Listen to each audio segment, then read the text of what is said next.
All right. Morning. Hi, I'm Mark from Baker's Green Acres. I got another question over the email, so I'll give it a go here.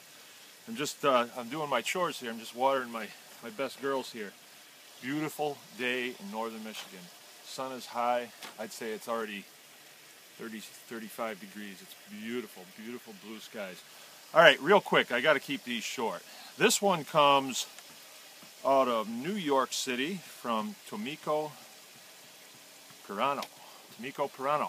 York City.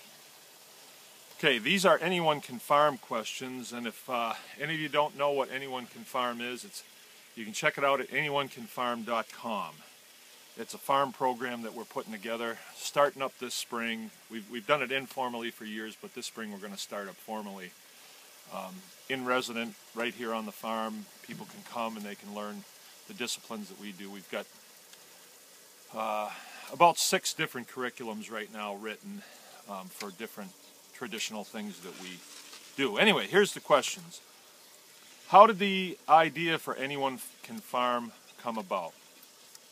That came about, me and a friend of mine, Tim Dewey, and our wives were sitting at a campfire, and I was explaining to them that a lot of people are interested in these farm disciplines that we do, and I field questions all the time. And he says, well, why don't you do some videos and put them up so you can just direct the people to the videos? So I did that.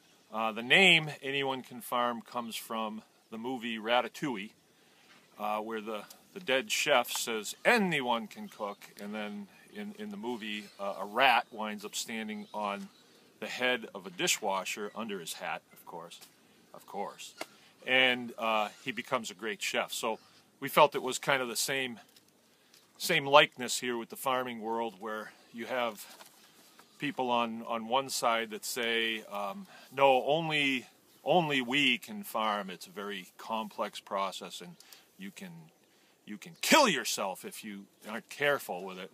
And we feel on the traditional side of farming that everyone should be a farmer, and really anyone can farm, and farming is really quite forgiving, especially if you just work with the land and you work with the animals instead of try to dominate them with chemicals and all that big equipment and all that good. Okay, anyway, how do people react when they hear you say anyone can farm? They want an explanation, I guess, and that's the explanation that I usually give. And I feel strongly that anyone can farm. Do you think the general public really understands their lack of food security? I would have to say, let me turn the water off.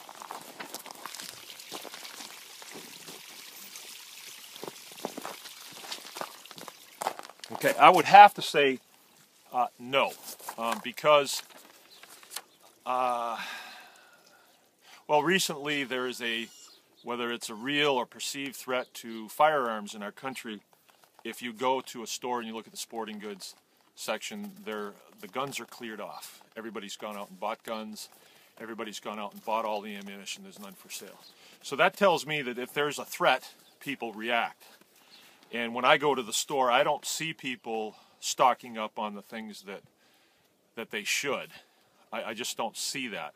However, I'm optimistic because every day I have people sending me questions about our food system. And they're questions that relate to their food security. So I think people are starting to figure it out and starting to understand that their food security is pretty important. Okay, beyond the hands-on experience, what do you hope attendees at Anyone Can Farm will walk away with? I hope that if they get nothing else, they go away with a can-do attitude. That, we will intentionally put obstacles in their way that they're going to feel uncomfortable with, and they will be asked to perform these things. And once they do it, they're going to say, hey, I did that. People have been doing this since our country was founded. And if someone else can do it, you can surely do it. You might say, well, I would never put a worm on a fish hook. Yes, you would. Many people have done it before you. You'd do it. We don't do that here, but some people are squeamish about that. All right, so, and last one, we are definitely in a David-Goliath situation when it comes to regaining control of our food sources. Are you optimistic about our food future? And I think it is a David and Goliath situation, but I don't think we're the David as the family farms and the small farms. Look, I use very little diesel fuel on my farm. I'm not, my bottom line doesn't fluctuate dramatically when the price of fuel at the pumps goes up or down. The factory guys, factory farming guys, they do.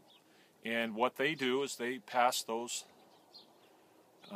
losses on to the customer in various ways. Sometimes it's just the price goes up, but more than likely what's going on now is the quality of the food that you can get from the store from factory farming operations has gone down.